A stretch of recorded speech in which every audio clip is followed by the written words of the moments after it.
Hi everyone, it's Sandra, and first of all, I'd like to wish you all a very happy new year. I hope you had a wonderful holiday season with your friends and family. I've kind of been missing in action because I've been busy, but I decided to sit down today and show you my absolute favorite products of 2013. I've tried really hard to pare it down to my top standout products for the year, and I've also tried to wear a lot of the stuff that I'm talking about so you get to see how it looks like on and how I've been making it work. So without further ado, I will start with skincare, I guess. I haven't really found something that absolutely blew me away in terms of skincare that I've just discovered this year. I've kind of been sticking to the same type of routine that I've been doing for the last few years. But the one product that I guess I'm gonna put it in the skincare category, even though it's a primer, the one product that absolutely blew me away, and it's something that I will never be without again, is by Becca, and it's the Becca Poreless Priming Perfector. This is amazing. I had really oily skin in the summer. It's probably the oiliest my skin has ever been in my life, and this is the only primer that I've ever used that actually worked. And it was amazing. It kept my skin looking matte, but it didn't make my skin overly dry. But then again, my skin was very oily. I think if your skin is more combination oily, this might be a little bit too extreme, so you might want to use a very light hand and just use it in particular areas. Now, for foundation, I've tried a lot of foundations that I liked this year, but the one that stands out, and I don't have it with me because I used it up, it's the Guerlain Lingerie de Peau foundation. I loved it. I reviewed it. I think I did a video and a blog post on it. I will link to it below if you're interested. The only problem is I cannot find a color match for me that's 100% accurate, and I feel like when you're spending close to $55 on a foundation, if it doesn't match your skin perfectly, then it's not really worth the splurge again. But I am very happy I got to try it. In terms of texture, coverage, the way it lasted on the skin, the way it looked on my skin, I really loved it. It's kind of a combination between Chanel Vitalumiere Aqua and Giorgio Armani Luminous Silk. It's a great foundation, but not very impressed with their color range. If you can find a color that suits you in that foundation, I highly recommend you try it because it's great. In terms of concealer, I haven't really I haven't tried anything new because I was really happy with the Laura Mercier Secret Camouflage. I ended up repurchasing this year. This is my favorite concealer for blemishes, for scars, anything like that. Because it has a slightly waxier texture, it stays on the skin, it doesn't fade, and it also doesn't really make my breakouts a lot worse.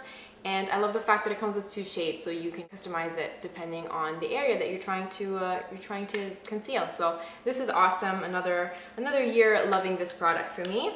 For bronzer, I'm usually a big bronzer person. I used to wear it in the past years. I packed on the bronzer, but this year this new product came out and I absolutely loved it, and it was by Chanel.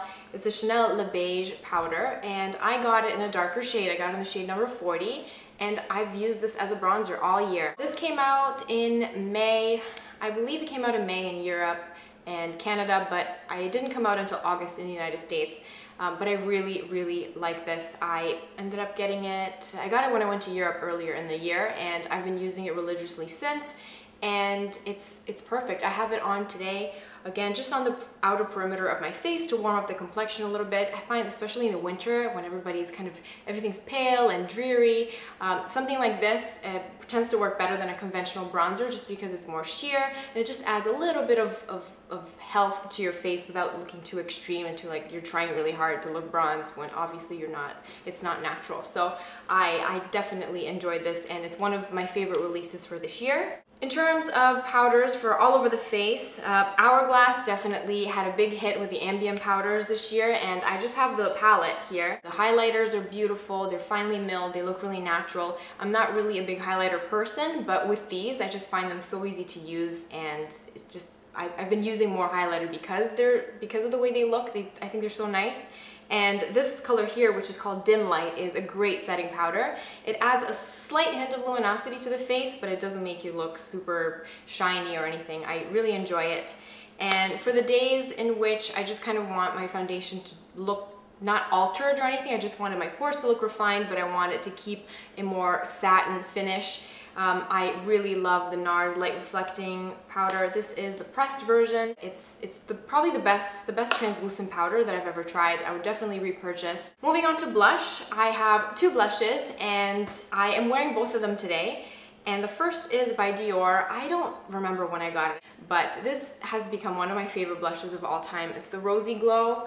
It's a very bright pink when you look at it, but it kind of tends to, it gets a little bit toned down. It's not as cotton candy looking when you put it on. I wear it all the time. Another product that, again, Chanel really killed this year. I think Chanel was probably my favorite makeup brand for 2013, but they came out with cream blushes. They are amazing. I don't like cream blushes. This is the first cream blush I actually went out and bought because everything else that I've tried before I wasn't really a fan of, and the color that I have here is number 63 Revelation. My favorite way of using it is just kind of tap it on just a little bit on the very top of my cheek for a boost of color, especially now in the colder season. I think it's nice. It's a nice pick-me-up, and this color is so nice. They have a bunch of beautiful colors, but this is my favorite one. Moving on to eyes and eyeshadows, I've veered into more warmer browns, and I've tried to wear the eyeshadows that I'm going to talk about, and the standout eyeshadow for me was from MAC, and it came out in, I believe it came out in, it was one of those weird collections. It came out in April at pro stores, and then it got released online in the summer. It was the Nudes and Metallics collection. It was kind of under the radar. And this eyeshadow came out in there, and all the eyeshadows that they released were really nice, but my favorite one was this one. It's called Body Conscious, and it is a beautiful, warm, satin brown color, and I have that all over the lid today. I loved it, and I never thought I could wear reddish brown eyeshadows. I always kind of dismissed them. My favorite crease color for the year was Naked by Urban Decay. I'm sure lots of you have seen this color. It's in the Naked palette, and you can also buy it, you know, as a standalone eyeshadow like I did. I've loved wearing this eyeshadow by itself all over the lid or just in the crease for a little bit of definition. And other eyeshadows I loved by MAC, I use Swiss Chocolate a lot. This is what it looks like. Again, it's a beautiful matte reddish brown.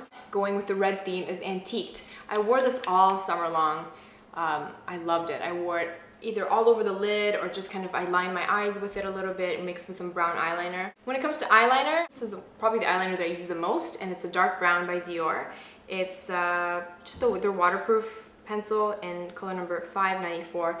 It's intense brown. And I also really love the Burberry eye definer in the shade Midnight Ash.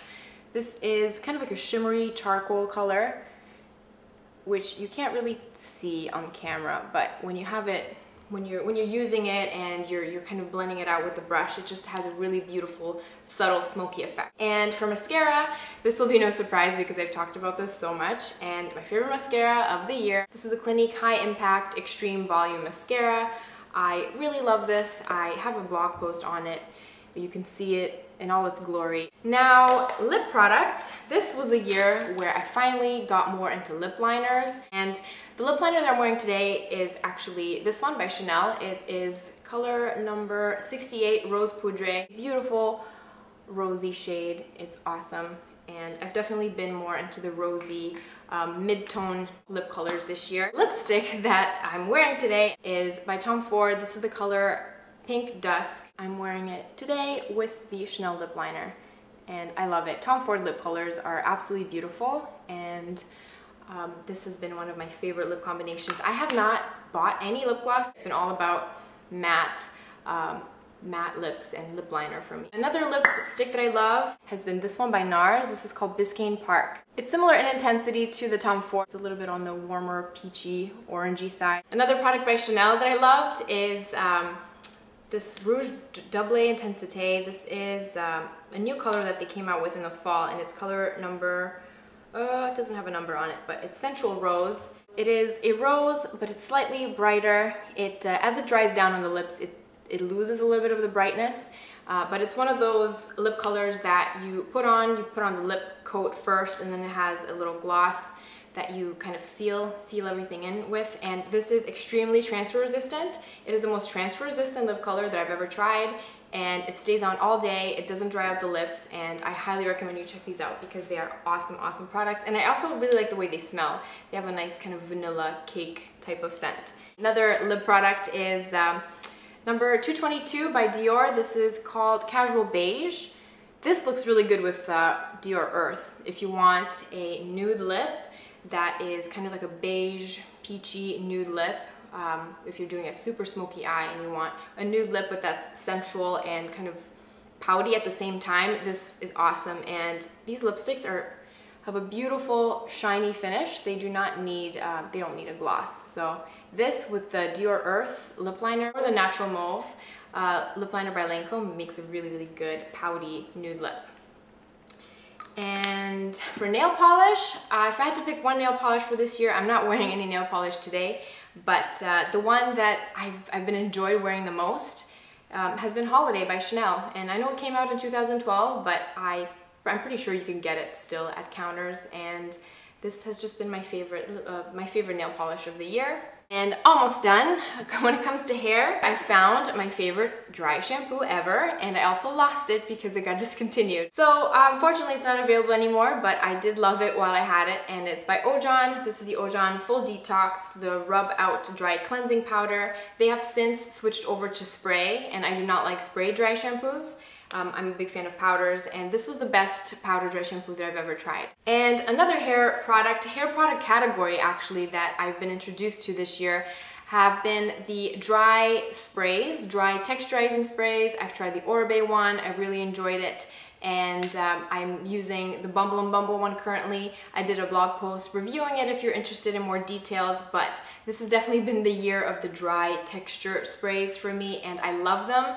I have fine hair, long hair, and I cannot use a lot of product in it because, you know, my hair just gets super, super limp really quickly, and it cannot really handle product buildup. So I really like products like this that are very airy, they're lightweight, but they do offer a little bit of texture and add fullness to the hair.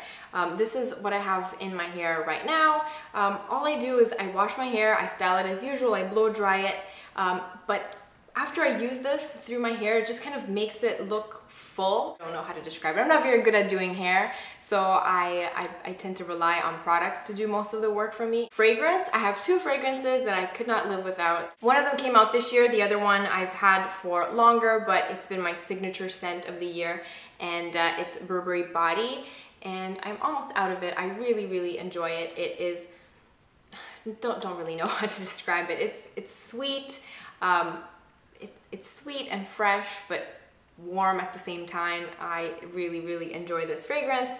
And another fragrance that I loved that came out in the summer is Prada Candy Low. It's the slightly more floral version of the very popular Prada Candy. It's really funny because when Prada Candy first came out, I hated it, and now it's one of my favorite scents. I like the original, and I really like the lighter floral version as well. So the packaging is beautiful.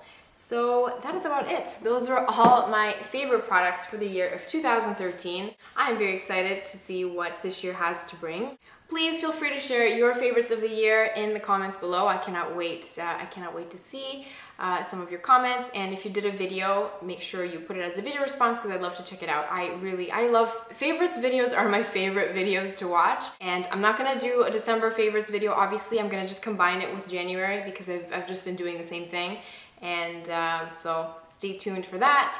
And I will hopefully get back into the YouTube and blogging groove now that I'm gonna have a little bit more time. So that's about it. I hope you're all having a wonderful day, and I will see you next time. Bye.